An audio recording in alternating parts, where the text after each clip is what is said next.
त्याचप्रमाणे माननीय श्री जितेंद्र नागवेकर हे मुंबईहून आलेले आहेत.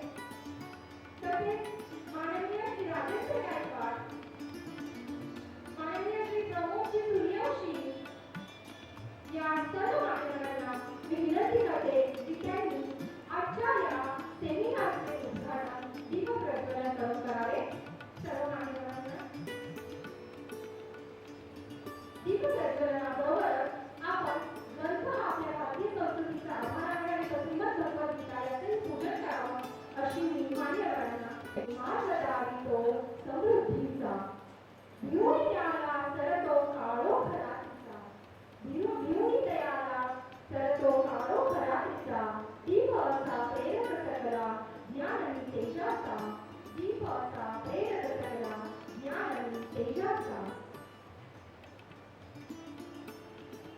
मनपूर्ण समर्पित करोनी तो दीप लावूया एक मनपूर्ण समर्पित करोनी तो दीप लावूया एक अंतरातली ही ऊर्जा दिवो पूर्ण अंतराळात श्वासाचे करुणी इंधन प्राणांची करूया वाट श्वासाचे करुणी इंधन प्राणांची करूया वाट ही अखंड अस्तित्वाची देवत राहू दे ज्योत ही अखंड अस्तित्वाची देवत राहू दे ज्योत.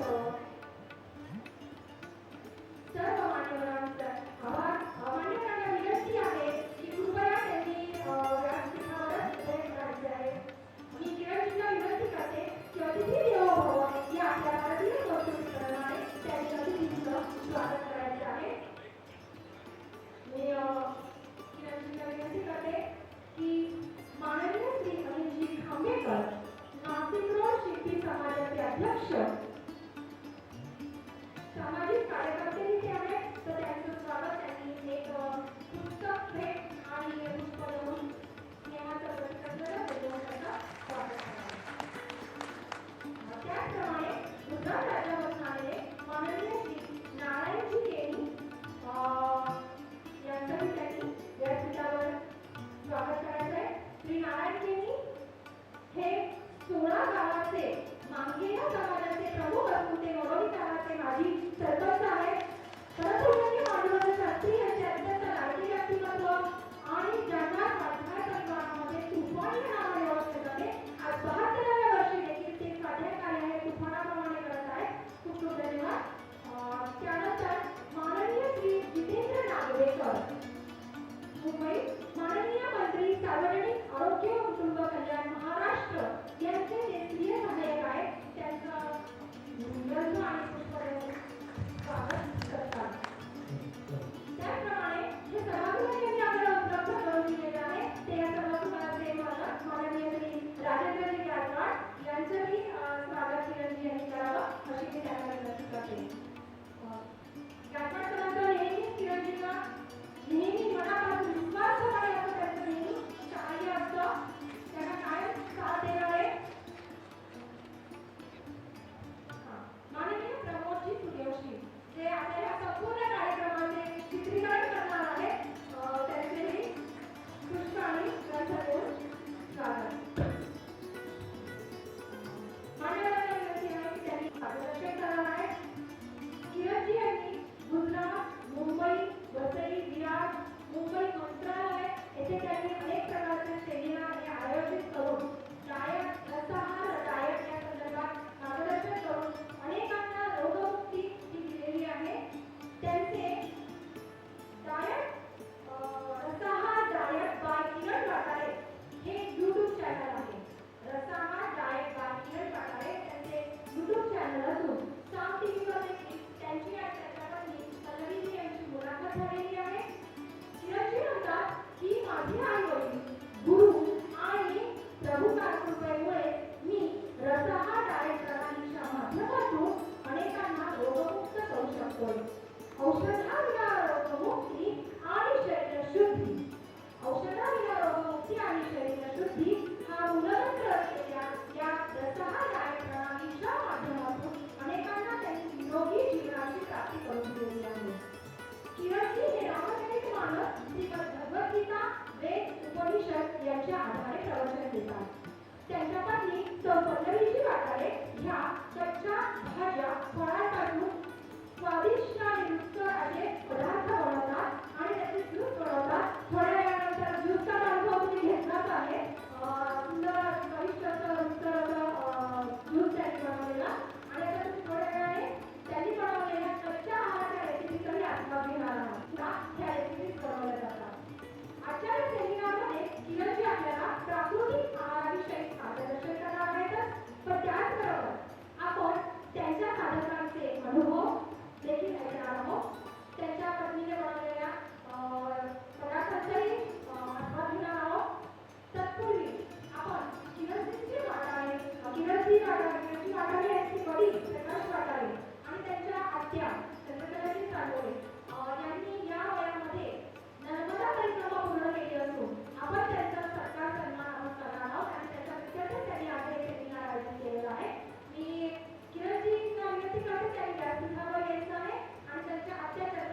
त्याचप्रमाणे आपण आपला अमूल्य वेळ खर्चून इथे ह्या कार्यक्रमाला आलात त्याबद्दल आपल्या सर्वांना धन्यवाद.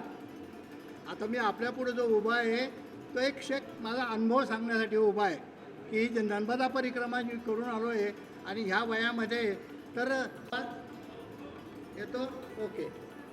तर पुन्हा एकदा सांगतो की आपण सर्वांना आपल्या सर्वांना नमस्कार आणि आपण ह्या आपला अमूल्य वेळ खर्चून इथे आलात या कार्यक्रमाला आलात त्याबद्दल आपल्या सर्वांना धन्यवाद देतो.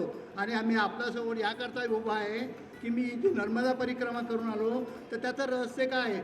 अर्थात मला ह्या वयातसुद्धा सध्या कुठलाही विकार नाही BP सोडून, परंतु माझी इच्छा झाली की ह्या कार्यक्रमाला आपण नर्मदा परिक्रमाला आपण जावं आणि तेवढे 15 दिवस एक आनंदात घालवावे की त्यानिमित्ताने देवदर्शन होतं, त्यानिमित्ताने ऋषींनी केलेले जे काम आहे त्याचं आपल्याला बघता येतं. आणि त्या दृष्टिकोनातून मी नर्मदा परिक्रमाला गेलो होतो. तर ती परिक्रमा करून आलो आणि महत्त्वाचं सांगायचं असं की केवळ एक कोरोनाचा पिरियड संपला आणि कोरोनाचा पिरियड संपल्यानंतर मला अशी इच्छा झाली की आपण आपल्या प्रकृतीकरता आपले काहीतरी ही पद्धत अवलंबावं. कारण आमचे चिरंजीव किरण वाटारे यांनी मला सांगितलं की अण्णा तुम्ही रसाहार, मी अनेक लोकांचा अनेक व्याधी बरा करतो, तुम्हाला जरी व्याधी नसली तरी पण प्रकृती उत्तम राहावी याकरता तुम्ही कमीत कमी ही रेसिपी किंवा हा आहार हे. तर मला याच्यात सांगण्याचा अर्थ आहे की मी 10 दिवस अत्यंत त्यांनी सांगितल्याप्रमाणे मी 10 दिवसाची पद्धती अवलंब केली. आणि विशेष आहे की जे मला माझं वजन जे 72 किलो होतं ते 8 किलो कमी होऊन 64 किलो झालं. त्याचप्रमाणे दुसरा परिणाम असा की मला घरात त्यामुळे प्रत्येकजण बोलायचे की अण्णा तुमचं वजन वाढलेलं आहे, तुम्हाला म्हटलं मला त्रास काहीच नाही होत, परंतु ह्या प्रयोगाने किंवा ह्या सिस्टीमने जो माझी प्रकृती उत्तम झाली तर ती आजपर्यंत आहे. त्या BPमध्ये बी नॉर्मलपणा आलेला आहे. आणि दुसरं असं की शरीर हे हलकं झालं आहे. जे जड वाटायचं, वजन जास्त होतं, चरबी जास्त झाली होती आणि घरातले बरेच बोलायचे या दृष्टिकोनातून की वजन तुम्ही कमी करा. आणि ती ह्या प्रयोगामुळे किंवा ह्या रेसिपीमुळे, ह्या रसाहारामुळे, केवळ रसाहारामुळे आज मी व्यवस्थित आहे. अर्थात मी फिरतो सगळा आणि प्रकृती उत्तम राखण्याचा प्रयत्न करतो. पण तुम्हाला एवढंच सांगणं आहे की ही पद्धत तुम्ही अवलंब करा. ज्याप्रमाणे मला आणि अनेक हजारो लोकांना याचा फायदा झाला आहे तर त्याप्रमाणे आपण बी करा. आपली तब्येत ही उत्तम राहील यासाठी प्रयत्न करा. आणि केलं तर प्राप्त होतं, केल्याशिवाय मिळणार नाही, केलेलं वाया जाणार नाही. तर त्या दृष्टिकोनातून आपण सुद्धा ही पद्धत वापरून बघा. आता सांगण्याचं काम माझं मी केलं कारण माझा स्वानुभव आहे. माझा अनुभव असल्यामुळे मी आपल्याला अगदी निर्धाराने सांगतो की ही पद्धत उत्तम आहे. आता इतर पद्धती आपल्या प्रचलित बऱ्याच आहे की आयुर्वेदिक असू द्या, ॲलोपॅथी असू द्या, होमिओपॅथी असू द्या, सगळ्या पद्धती आहे, खूप आहे. आणि आपण आपल्या विकारानुसार त्या पद्धतीचा यूज करतो, वापर करतो. परंतु काय होतं की ॲलोपॅथी जी पद्धत अशी आहे की त्याच्या गोळ्या हे अत्यंत पॉवरफुल असतात आणि त्याचे दुष्परिणाम बी घडतात. याचा अनुभव आपल्याला बऱ्याच लोकांना आहे. तर ते एक रोग विकार बरा होतो पण त्याच्याद्वारे त्याचा साईड इफेक्ट होतो आणि साईड इफेक्ट झाल्यानंतर दुसरा विकार तयार होतो. म्हणजे हे दुष्टचक्र हे चालूच असतं जीवनामध्ये. मग तेच स्वीकारायचं का, औषधं घ्या आणि रोग बळी करा. पण तेवढ्यासाठी अशी दुसरी कुठली पद्धत आहे का की जी योग्य पद्धत असेल आणि ती मी यूज केल्यानंतर मला फार एव्हर त्याचा बेनिफिट मिळेल. तर ती फक्त एवढी एक पद्धत आहे. अनेक पद्धती असतील, त्याचा अनेकांना फायदाही झाला असेल, नाही असं नाही म्हणत मी, परंतु त्यातली त्यात उत्तम म्हणून कोणती असेल तर ही रसाहार पद्धत आहे. आणि हिचा अनुभव स्वतः मी घेतलेला आहे आणि म्हणून आपण घ्यावा. माझं सांगण्याचं काम आहे हे मी आपल्यापर्यंत पोहोचवलं आहे. करणं न करणं ह्या निर्णय आपला आहे आणि त्या दृष्टिकोनातून विचार करा. बस एवढंच मी सांगून मी थांबतो. खूप खूप धन्यवाद. खूप छान, थोडक्यात पण छान सांगितलं तुमचा अनुभव. यानंतर मी माननीय किरणजी आणि पल्लवीजी यांना विनंती करते की त्यांनी व्यासपीठावर यायचं आहे आणि श्री गिरीश रहाणे आणि सौ साक्षी रहाणे यांना विनंती करते की त्यांनी गिरीशजी आणि पल्लवीजी यांचा सत्कार करायचा आहे. स्त्री, आई, बहीण, पत्नी, मुलगी अशा अनेक रूपांमध्ये असते.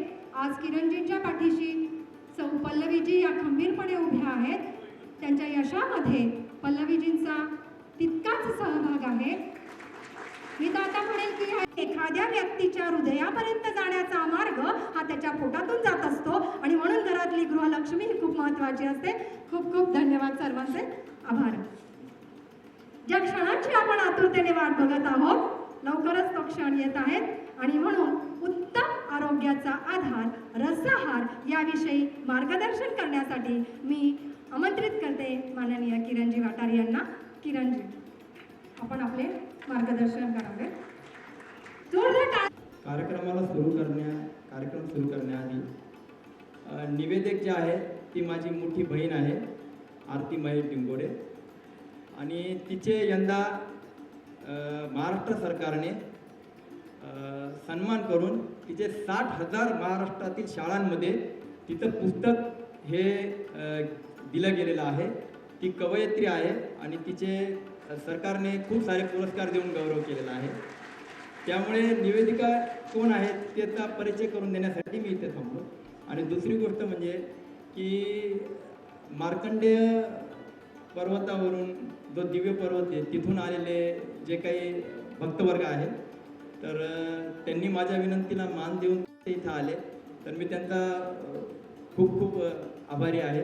श्रीकांत महाराज असतील, राजेंद्र महाराज असतील, पत्रकार आलेले आहेत आणि भिंगलेकर महाराज जे काही आले आहेत त्या सगळ्यांचा मी खूप खूप आभारी आहे. तर आता आपण कार्यक्रमात सुरू